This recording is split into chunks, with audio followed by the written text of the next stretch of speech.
conversar com o senador Efraim Filho, voltar para os nossos problemas aqui domésticos, porque tem muita coisa para resolver, tem muita coisa pendente. E a principal delas é o orçamento. Vem para cá, senador. Obrigada pela sua presença aqui no Mercado Aberto. É um prazer. Senador Efraim Filho, do União Brasil da Paraíba, é presidente da Comissão Mista de Orçamento. Está às voltas. Agora vai, senador, principalmente depois da votação ontem para a Câmara. Explica para a gente como esses assuntos estão relacionados, como essa e votação era fundamental passar pela Câmara e se passa hoje pelo Senado também essa redução de gastos tributários e aumento de tributos, JCPs, fintechs e bets, e se isso vai garantir a arrecadação necessária para o governo fechar as contas e vocês votarem o orçamento. Bom dia, Amanda. Saudação a todos os nossos internautas. Senador, abre o microfone, senador. O senhor fechou enquanto eu falava demais, enquanto eu soltava a voz. O senhor fechou, tá agora aberto. Volta.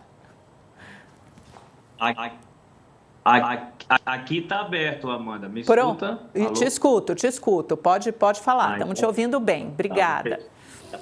Tá, joia. Estava aberto, mas tranquilo. Então, deixando um bom dia para você, Amanda, saudando a todos os nossos internautas, telespectadores, ouvintes, aqueles que todas as plataformas nos escutam. Tema do orçamento, OGU 2026. É o tema que você traz e, sem dúvida nenhuma, é um tema que interessa ao Brasil. O orçamento deixou de ser uma peça meramente técnica, orçamentária, burocrática, que era vista como um nicho de mercado, né, de economistas, aquele segundo caderno dos antigos jornais, para ser um tema do dia a dia das pessoas. As pessoas começaram a entender que um governo que gasta de forma desordenada, um governo que gasta de forma irresponsável, ele transmite desconfiança. E aí essa questão de receita, despesa, imposto ou não, passou a estar ali na mesa do bar, na fila do banco, nos bancos das praças, e é exatamente nesse contexto que a gente vê um orçamento que fez muita força a CMO, primeiro, para corrigir o cronograma, Amanda. Você lembra que o OGU 2025, o orçamento 2025, ele foi sancionado com atraso. Ele foi sancionado apenas em abril desse ano, pela antiga comissão. Eu assumi a presidência da comissão esse ano, fizemos um primeiro esforço hercúleo para colocar o cronograma nos eixos, né, para que a gente possa ter a votação dentro do ano base 2025 do orçamento 2026. Me permita dizer que isso é extremamente importante. Né, um país que atravessa o ano, um governo que atravessa o ano sem votar o orçamento, ele transmite desconfiança ao mercado, isso inibe investimentos, puxa com freio de mão, né, quem quer expandir os seus negócios para entender como é que vai ficar esse frágil cenário de equilíbrio fiscal no Brasil. E aí vem a última e segunda boa notícia para a gente encerrar esse primeiro momento. A CMO optou, né, por puxar muito ali a rédea do governo para evitar o inflar de gastos, ou seja, o inflar de receitas, ou seja, aumentar, às vezes de forma até fictícia, as receitas para viabilizar um gasto, né, fantasioso. Não, nós puxamos para baixo, tanto que o governo teve que encerrar o ano com essa notícia que você acabou de trazer, de corte de gastos, corte de despesas, que era a nossa grande demanda. Né? Não dá para ficar fazendo equilíbrio só pelo lado da receita, tem que olhar pelo lado da despesa, e com essa votação de ontem, a gente acredita que fecha, né, o ciclo para as contas públicas terem superávit em 2026. Então, essa é uma notícia importante que o senhor traz. Então, o senhor vê aí, como alguém que estuda de perto assim, a peça orçamentária, as condições estão colocadas para o governo atingir esse superávit de 0,25, e o projeto de lei aprovado ontem, tarde da noite, na Câmara dos Deputados, na madrugada já, passará com tranquilidade hoje no Senado? Olha, primeira parte da pergunta, sim, a gente vê um cenário em que foi buscar, a Comissão Mista de Orçamento, ela foi buscar esse conceito de responsabilidade fiscal, mostrando que equilíbrio não se faz apenas pelo lado da receita, aumentando a alíquota, aumentando imposto para arrecadar e arrecadar. O governo estava esquecendo que equilíbrio também se faz pelo lado da despesa, qualificar o gasto público, eliminar o desperdício, reduzir gastos como os gastos tributários que foram citados aqui. Então, eu acredito que essa é a vantagem para que esse projeto consiga avançar com aprovação rápida no Senado Federal. Eu vejo ali um detalhe do projeto que pode ser objeto de debate e de discussão, é a questão do aumento do JCP, o juros sobre capital próprio, porque diferente das bets e fintechs, por exemplo, ele vai ali na veia do setor produtivo. E nós já vimos o Congresso Nacional colocar um pé na porta, né, quando o governo e o Ministério da Fazenda quiseram aumentar impostos de setor produtivo, por exemplo, na LCA e na LCI, a letra de crédito, né, do agro e do mercado imobiliário. Mas é acionista, Então, né, senador? É diferente, não é só setor, é a remuneração no final para o próprio acionista.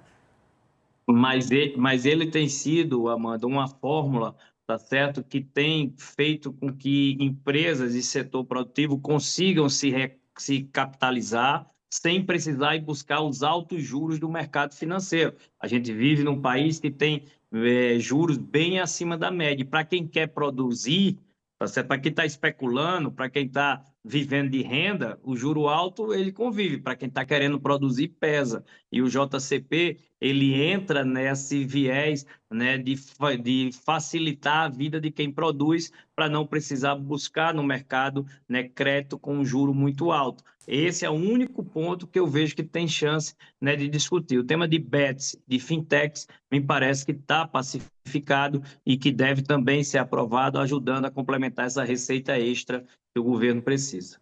Agora, senador, uma outra coisa que veio na LDO, certamente será mantida, né, na LOA, é aquele cronograma de pagamento de emendas parlamentares, 65% até o meio do ano, né, descontando as emendas de comissão, mas as outras impositivas, tem uma série de regras.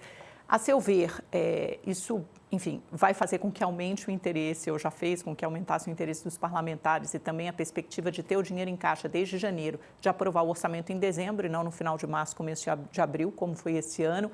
E dois, esse cronograma, ele vale só para o orçamento de 2026 ou na sua percepção política vai criar uma espécie de fato consumado, ou seja, vai ter que ser mantido nos orçamentos seguintes porque os parlamentares não vão querer abrir mão dessa prerrogativa recém-conquistada? Amanda, é algo que veio para ficar, no meu entender, até porque ele dialoga com uma das necessidades hoje dessa discussão sobre orçamento, que envolve os três poderes, né? Envolve, claro, o governo federal, o Congresso Nacional e o Supremo, que deu recentes decisões a favor da transparência e da rastreabilidade das emendas, o que eu concordo, nós temos que avançar, né, para esse cenário de mais transparência, de mais previsibilidade. E é isso que o calendário de emendas traz. Ele traz essa previsibilidade para que o próprio governo se planeje, o Congresso também, voltar atrás a um tempo que não deixou saudades. Vocês que cobrem, né, vocês da empresa que cobrem o Congresso sabem disso, né, que há tempos atrás quando o orçamento era autorizativo e não impositivo, o governo usava a liberação de recursos, de emendas, como moeda de troca para aprovação dos projetos, e com o orçamento impositivo, com mais transparência, esse balcão de negócios, esse toma lá da cá, né, que fazia com que o governo tivesse facilidade em aprovar os seus projetos, às vezes mesmo sendo ruim para o país, né, mas usando a moeda de troca de orçamento, isso acabou, deu mais autonomia, deu mais independência, tanto que está aí a prova. Você está vendo que o governo, para conseguir impor uma agenda, ele não consegue ao Congresso, ela tem que ser dialogada, tem que ser construída, tem que ser demonstrado que faz bem ao Brasil, tanto que parte dos projetos de aumento de impostos foi derrubado. O que passou, principalmente agora, foi o de corte de gastos. Então, o próprio governo teve de se adaptar, tá certo, a uma agenda que ele não consegue mais impor ao Congresso. Então, acredito sim que o calendário de emendas veio para ficar e ele contribui com mais transparência, mais rastreabilidade e mais previsibilidade na hora de lidar com o orçamento. Senador, não posso deixar de perguntar de dois assuntos que estão fazendo muito preço aqui no mercado. Primeiro, essas pesquisas Quest, você ouviu, né? Como a Bolsa mergulhou 4.000 pontos, caiu mais de 2% depois que saiu a pesquisa, mostrando o Flávio Bolsonaro como candidato competitivo. Na sua percepção política, o senhor é um político com larga experiência.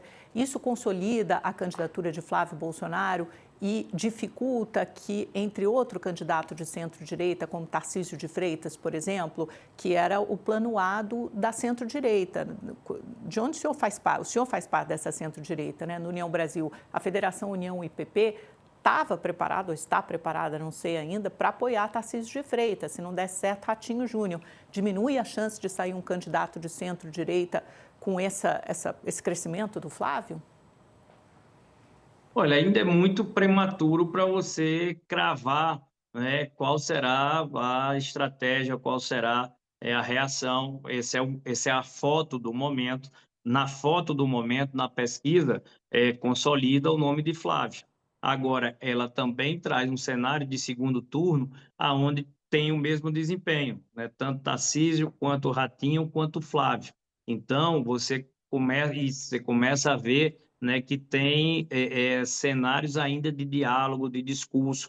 O fator voto não é o único para ser levado em consideração. Você, inclusive, aí trouxe também nos seus slides, aí, nas suas projeções, o tema da rejeição.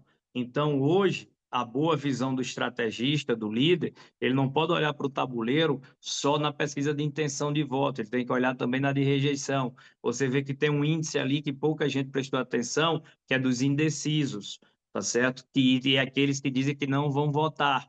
E quando você traz os indecisos, tá certo? No cenário de análise de voto, você começa a ver que se os indecisos vierem numa tendência contra o governo, ele equilibra ainda mais o jogo. Então, candidatos com pouca rejeição também são competitivos, apesar de não estarem necessariamente como os mais votados na enquete ou na pesquisa de intenção de voto.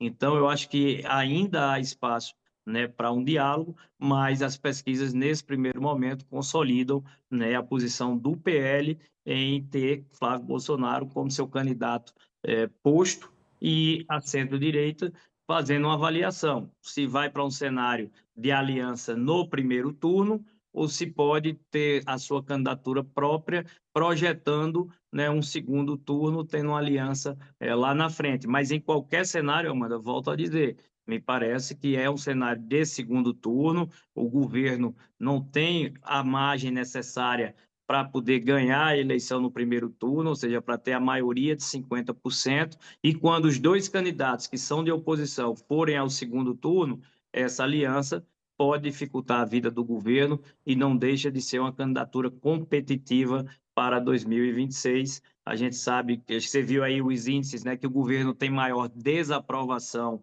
do que aprovação do governo, isso também deve ser levado em consideração. Praticamente Então, acredito empatado, sim né? que é um cenário de competitividade para frente. Perdão. Agora, senador, só para terminar muito rápido, a gente tem 30 segundos, PL da dosimetria. Na sua visão, como é que está o clima no Senado? Passa o projeto que veio da Câmara com as devidas alterações, a gente sabe que tem emendas de redação, ou o senhor acha que não tem clima, vai ficar para 2026 e pode haver um novo projeto de dosimetria, só que originado no Senado com outro arcabouço, assim, com outra cara? Não, ainda não tem consenso, vai haver divergência, mas se as emendas de redação forem aceitas no procedimento da CCJ, acredito sim que tem os votos para serem aprovados. Acredito sim que a intenção do presidente Davi é tentar votar esse tema até o final do ano, para que não se atravesse o recesso, o verão, com esse tema pautando as discussões. Eu acho que o Brasil tem que entrar em 2026 com outra agenda. O pensamento da sociedade é de que houve excessos, que houve abusos, é preciso encontrar o texto adequado, e se esse texto adequado for a voto, acredito que é aprovado no Senado Federal.